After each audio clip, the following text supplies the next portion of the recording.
चलो आज हमको पढ़ना है operations on matrices. Operation on matrices मतलब हम मैट्रिक्स के साथ क्या क्या ऑपरेशन परफॉर्म कर सकते हैं। जैसे पहला ऑपरेशन है addition of matrices. Second operation कौन सा है ये यहाँ देखते चलो बुक के साथ साथ। ये एग्जाम्पल दिया है, एग्जाम्पल के साथ फाइंड a प्लस बी दिया है। अब मैट्रिक्स एडिशन को समझाने की ज़रूरत क्या है, क्योंकि हमने केवल नंबर्स का एडिशन समझा है, मैट्रिक्स का एडिशन हमने नहीं समझा। मैट्रिक्स का एडिशन कैसे होता है, यहाँ पे हमें कॉरस्पॉन्डिंग एलिमेंट्स को ऐड करते हुए चलना होता है।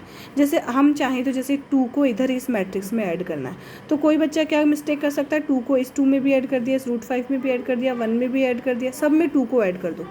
ये मैट्रिक्स का सिस्टम नहीं होता। मैट्रिक्स का एडिशन का सिस्टम होता है, सबसे पहली बात जो 2 मैट्रिक्स हम ऐड करने वाले हैं वो सेम ऑर्डर की होनी चाहिए। जैसे इसका ऑर्डर है, कितनी रो है, 1 और 2 रोज़ हैं, तो 2 और कितने कॉलम है, 1 2 3 कॉलम्स है, तो 2/3 की ये है और 2/3 की ही ये है। जब दोनों का ऑर्डर सेम होगा तभी हम जाके इनको ऐड कर सकते हैं। और ऐड करने के लिए क्या करना है, हमें कॉरस्पॉन्डिंग एलिमेंट्स को ही ऐड करना है। जैसे फर्स्ट रो का फर्स्ट एलिमेंट किस में ऐड होगा, इस दूसरी मैट्रिक्स के फर्स्ट रो के फर्स्ट एलिमेंट में ही ऐड होगा। ऐसे ही सेकंड रो का फर्स्ट एलिमेंट सेकंड रो के सेकंड एलिमेंट में ही ऐड होगा। जैसे 2 और -2 मिलके आंसर क्या आना चाहिए, 0। तो इस तरीके से मैट्रिक्स का एडिशन परफॉर्म किया जाता है, कोई बड़ी टास्क नहीं है। नेक्स्ट है multiplication of A matrix bye a scalar. अगर हमें किसी मैट्रिक्स को स्केलर से मल्टीप्लाई करना है तो उसका क्या तरीका रहता है, एक एग्जांपल से देखते हैं। ये मैट्रिक्स ए देगी, कितने बाय कितने की है मैट्रिक्स, 3 रोज़ है इसके अंदर और 3 कॉलम्स हैं, तो 3/3 की मैट्रिक्स है। अगर मैं इस मैट्रिक्स को मैट्रिक्स को 3a लिखना चाहूँ, मतलब मैंने 3a से मल्टीप्लाई कर दिया, तो मैंने मैट्रिक्स के बाहर ये 3 लिखा और पूरी मैट्रिक्स को वापस लिख दिया। फिर अब इस 3 को अंदर ले जाना है, तो ये 3 हर एक एलिमेंट से अलग अलग मल्टीप्लाई होगा। 3 से मल्टीप्लाई हुआ 9, 3 1 से मल्टीप्लाई हुआ 3 1.5 से मल्टीप्लाई हुआ 4.5, ऐसे हर एक एलिमेंट से मल्टीप्लाई करके ये एक नई मैट्रिक्स मिली है। और जो ये नई मैट्रिक्स है, ये कौन सी मैट्रिक्स कहलाएगी, 3a मैट्रिक्स है। ये तो a मैट्रिक्स है और ये कौन सी है, 3 times of a, 3a matrix. Negative of A matrix क्या होगा, हर एक एलिमेंट का नेगेटिव ले लो, प्लस साइन को माइनस, माइनस साइन को प्लस।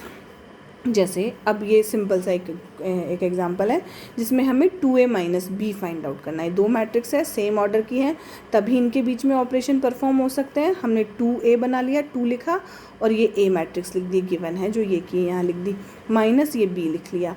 इन दोनों को फिर ये माइनस का साइन हर एक मैं यहाँ पर ले गई, जैसे -3 +1 - 3 ये बन गई। फिर यहाँ लगाया तो माइनस का साइन अंदर 1 0 -2 ये लिख दिया, और यहाँ बाहर उसको क्या कर लिया, प्लस, क्योंकि माइनस को हम अंदर ले गए। अब दोनों के बीच में एडिशन का रूल लगा दिया और ये आंसर आ गया।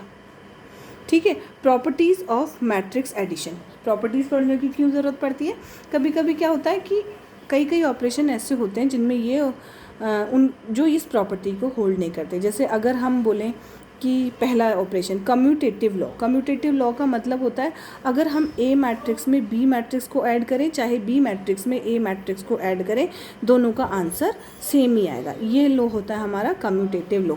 लेकिन अगर हम नंबर्स की बात करें, 3 + 4 करें चाहे 4 + 3 करें, हमारा आंसर सेम ही आने वाला है। लेकिन यही काम अगर हम माइनस एडिशन के साथ करते हैं, 3 - 4 और 4 - 3, आंसर सेम नहीं आता। तो माइनस जो ऑपरेशन है वो कम्यूटेटिव नहीं है, लेकिन मैट्रिक्स का जो एडिशन है वो कम्यूटेटिव होता है। एसोसिएटिव लॉ क्या होता है, ये भी तुमने बहुत बार पढ़ा है। a + b + c, पहले a + b किया फिर c को ऐड किया, या फिर पहले b + c कर लिया और फिर a को ऐड कर लिया, तो ये एसोसिएटिव लॉ को भी फॉलो करता है। Existence of additive identity. Additive identity क्या होती है, हमेशा आइडेंटिटी वो होती है किसी भी ऑपरेशन की आइडेंटिटी। जैसे एग्जांपल से समझते हैं हम आइडेंटिटी को। अगर हम प्लस ऑपरेशन की बात करें, जैसे 3 + 4 = 7, लेकिन हमने 3 और 4 2 नंबर्स लिए, लेकिन हमें दिमाग में केवल एक ही नंबर लाएं। जैसे मैं 5 लाऊं और मैं ये सोचूं कि ऐसा क्या प्लस, इसमें ऐसा क्या प्लस करूं कि मेरा आंसर वापस से 3 ही आ जाए, तो ऑब्वियसली दिमाग में खट से आएगा यस इट इज़ 0। तो प्लस ऑपरेशन की आइडेंटिटी कौन है? 0। ठीक है, ऐसी मल्टीप्लिकेशन की आइडेंटिटी कौन है? जैसे मैं 3 को किससे मल्टीप्लाई करूँ कि वापस से 3 आंसर आ जाए, तो मेरे दिमाग में खट आंसर आएगा 1। तो इसका मतलब हो गया 1 क्या है? मल्टीप्लिकेशन की आइडेंटिटी है। ऐसे ही मैट्रिक्स के एडिशन की भी आइडेंटिटी होती है। वो आइडेंटिटी इन्होंने किससे रिप्रेजेंट करी है? उसको ओ या ज़ीरो मैट्रिक्स से रिप्रेजेंट किया है और उसके सारे एलिमेंट्स क्या होंगे? 0 0 0 0 0 0 और तुम उसको ऐड करोगे किसी भी मैट्रिक्स में तो वापस से वही मैट्रिक्स आंसर आ जाएगी। The existence of additive inverse. अब पहले इन्वर्स को रिवाइज कर लेते हैं कि इन्वर्स होता क्या है। इन्वर्स क्या होता है? सबसे पहले हम याद करें, इन्वर्स मतलब 3 के साथ हम ऐसा क्या ऑपरेशन लगाएं, प्लस 3 के साथ ऐसा क्या प्लस करें कि आंसर में हमें आइडेंटिटी 0 मिल जाए। 3 के साथ हम क्या प्लस करें कि हमें आंसर में 0 मिल जाए, तो हमारे दिमाग में आंसर आएगा -3। क्यों आया भाई -3 आया? क्यों? 0 क्या है? आइडेंटिटी है किसकी? प्लस ऑपरेशन की। तो -3 जब हमने 3 के साथ -3 को प्लस ऑपरेशन से ऑपरेट किया तो हमें प्लस ऑपरेशन की आइडेंटिटी 0 मिल गई, इसलिए -3 क्या कहलाएगा? Inverse of 3 for the operation addition. ऐसे ही अगर हम 1 की बात करते हैं, 5 को किससे मल्टीप्लाई किया जाए कि इक्वल्स टू में हमें आंसर क्या मिल जाए? 1 मिल जाए। 5 को किससे मल्टीप्लाई किया जाए कि आंसर हमें 1 मिल जाए? 5 तो एक एनी नंबर हो गया, मल्टीप्लिकेशन ऑपरेशन हो गया, और 1 क्या हो गई? मल्टीप्लिकेटिव आइडेंटिटी हो गई। तो अब हमें ऑब्वियसली यहाँ क्या लिखना पड़ेगा? 1/5 लिखना पड़ेगा। तो ये 1/5 क्या है? इस 5 का इन्वर्स है। कैसा इन्वर्स है ये? मल्टीप्लिकेटिव इन्वर्स है। और अगर 5 का हम एडिटिव इन्वर्स निकालें तो कौन है? -5 है, क्योंकि वो आंसर क्या देता है? 0 देता है। एडिटिव आइडेंटिटी आंसर देता है। ये कौन देता है? मल्टीप्लिकेटिव आइडेंटिटी आंसर देता है। ऐसे ही हमारा the existent of additive inverse क्या होता है? किसी भी मैट्रिक्स में, किसी भी मैट्रिक्स ए में हम क्या ऐड करें कि हमारे पास 0 मैट्रिक्स आ जाए। तो मतलब हम क्या करें? उस ए का नेगेटिव ऐड कर दें। जैसे सिंपल सी मैट्रिक्स लिए 1 2 3 4, ये एक मैट्रिक्स बना ली मैंने। इसमें मैं क्या ऐड करूं? तो इसका इसी का ही नेगेटिव ले लो, -1 -2 -3 और -4। तो आंसर क्या आ जाएगा? 0 मैट्रिक्स आ जाएगा। 0 0 0 और 0। ठीक है, तो ये हो गया। अब आगे बढ़ते हैं।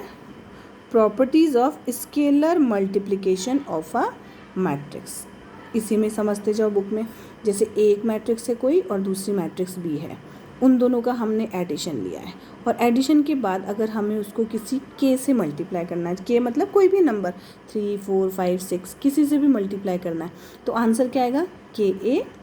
मतलब इसको या तो पहले A+ भी कर लो और फिर के से मल्टीप्लाई कर लो, या फिर ए को के से मल्टीप्लाई करके रख लो, बी को के से मल्टीप्लाई करके रख लो, फिर ऐड कर लो, तो दोनों बराबर ही होते हैं। अगर 2 कांस्टेंट से मल्टीप्लाई करना है, के प्लस एल से ए को मल्टीप्लाई करना है, तो पहले के को ए से कर लो, एल को भी ए से कर लो, फिर ऐड कर लो, या फिर के प्लस एल दोनों को ऐड करके फिर ए से मल्टीप्लाई कर लो। ऐसे ही ये इनके प्रूफ दे रखे, इतने इम्पॉर्टेंट नहीं है, तुम चाहो तो देख लेना, बहुत ईजीली समझ आ जाएंगे। ये एग्जाम्पल देखते हैं क्या लिखा है। ए दिया है, बी दिया है, then find the matrix X. एक ऐसी मैट्रिक्स एक्स फाइंड आउट करनी है सच दैट 2a + 3x = 5 भी हो जाए, ये रिलेशन आ जाए। तो भाई अब 2a + 3x = 5 भी, तो जैसा हम करते आ रहे हैं अभी तक वही हम काम कर रहे हैं। जैसे कि 2a था, अब हम तो उठा के ये सिंपल लैंग्वेज में हम क्या बोलते हैं कि भाई हम 2a को = के उस साइड ले जाएंगे तो -2a बन जाएगा, लेकिन एक्चुअली में हो क्या रहा है? हमने दोनों तरफ -2a से ऑपरेशन लगाया है, तो ये 2a और -2a दोनों मिलके क्या दे दिया इन्होंने? तो आंसर क्या दे दिया? ये एडिटिव इन्वर्स हो गए एक दूसरे के, तो इनका आंसर क्या आ जाएगा? 0 मैट्रिक्स आ जाएगा। और ये 3x एज इट इज़, इधर 5b - 3a। अब ये 3 का x मैट्रिक्स का 3 टाइम मल्टीपल है, तो इसलिए 1/3 3 दोनों तरफ हमको ऑपरेशन लगाना पड़ा, 3 से दोनों तरफ डिवाइड करना पड़ा, तो इधर का 3 तो कट गया और इधर का 3 ये अपॉन में आ गया। और फिर इसमें सारी वैल्यूज़ पुट करके तुम इजीली, मैथमेटिकल कैलकुलेशन है जो इजीली कोई भी बच्चा कर सकता है, उससे हमारा आंसर निकल जाएगा। फिर मैं एग्जाम्पल एक बार देख देती हूँ ताकि एक्सरसाइज करनी तुम्हारे लिए आसान हो जाएगी। एक्स वाई दे दिया है ना, find X and Y, X plus Y की वैल्यू दे दी, एक्स माइनस वाई की वैल्यू दे दी। तो जैसे तुम सिंपल मैथमेटिक्स के जो नंबर्स होते थे उनके साथ करते थे वही काम करना है। हमने इन दोनों को ऐड कर लिया तो ये 2x बच जाएगा और ये x की वैल्यू आ जाएगी। ऐसे ये 2y बच जाएगा, इन दोनों को सब्ट्रैक्ट करेंगे तो 2y बच जाएगा और y की वैल्यू आ जाएगी। कोई हार्ड नहीं है। फाइंडर ये भी तुम कर लेना।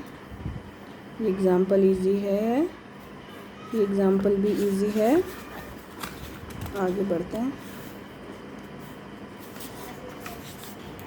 ये एग्ज़ाम्पल भी बहुत इजी है।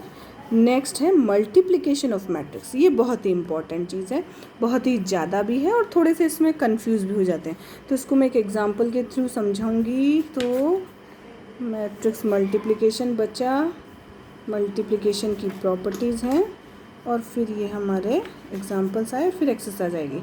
चलो मैं मैट्रिक्स मल्टीप्लिकेशन समझाती हूँ, नेक्स्ट वीडियो को वापस से अपलोड कर रही हूँ। अभी इतना ही, एक बार बुक में से रिवाइज़ कर लो, फिर मैट्रिक्स मल्टीप्लिकेशन पूरा क्लियर उसी को अकेले को सीखेंगे।